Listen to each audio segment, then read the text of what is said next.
we know that the outcome of this is going to be good for international trade as well as for India and India's trade negotiations on the trade deal. Because please appreciate that as far as India is concerned, the trade negotiations are still underway. There is only just an interim agreement that has been, or interim joint statement that has been issued. And there was a lot of pressure and bullying, in fact, that the United States was engaging with. Please understand that India had accepted an 18% tariff when that we will, for all our exports, we will be paying 18% tariffs, though not on pharma products or on phones. But we had also accepted that their goods will be supplied to India on a zero tariff. So we were actually at the receiving end, and this was not very good. We had also agreed, unfortunately, that we are committing to buying some $500 billion worth of goods over the next 5 years. How this was going to be realized is anybody's guess, because we currently import only about $40 to $45 billion worth of goods from the United States. So buying $500 billion worth over a 5-year period means that we would have had to increase per annum to about, on average, $100 billion. That's 2.5 times increase. So all of this can be put off, honestly, and the negotiation should be dragged out for the following reason. Because it's not just that the position of the United States government, its negotiating position with its trade partners has been weakened by this Supreme Court judgment, but the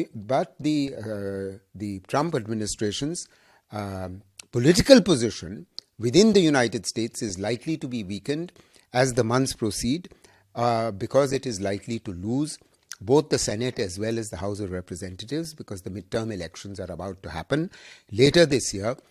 And the campaigning for that will gather momentum. And there is a lot of anti-Trump and anti-Republican sentiment that has built up.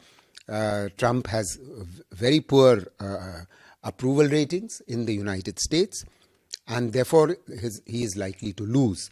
Under the circumstances, he is going to become an even weaker president, and we should be able to push back on all the things that we were not happy about in our trade negotiations. So if I was in the government of India and I was a negotiator, I would be pushing back and not arriving at any trade deal with the United States for the next several months. I think it is a very good initiative by the Supreme Court, and it has established the rule of law system.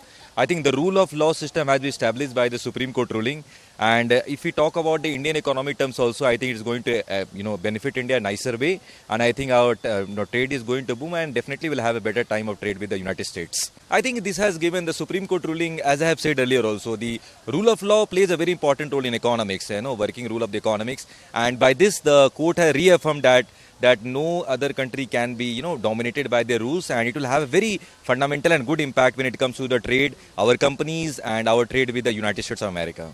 The Supreme Court of US has struck down the Trump's order on tariff.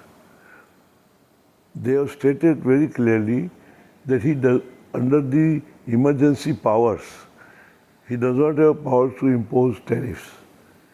This is only the power and authority of the Congress.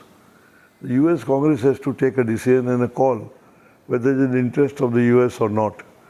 And 6-3 judge has passed this order.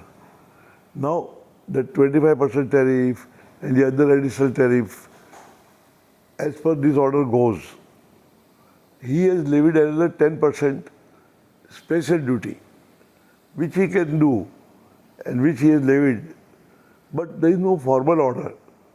Till then, we have to wait and see. But as of now, if we go by the sentiments of the people, the tariffs have gone, and there will be no tariffs unless until the Congress approves of it, which may be not easy and possible, because many of the congressmen have a different view. Because of the tariff, their people have to pay more. The things have become costly in US. So they feel that this is not good for our country, because he is charging tariff, is finally the consumer who pays. So the consumer cannot pay. And consumer doesn't want the costly goods. If he wants to manufacture like make in India, make in US, that's a different story.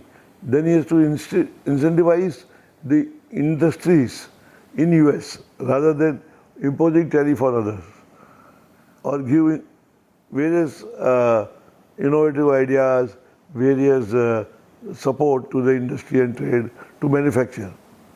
So we hope that he will obey the order of the Supreme Court, and we will see in a day or two a formal order coming up where the tariff has gone except the special duty of 10%, which every government has.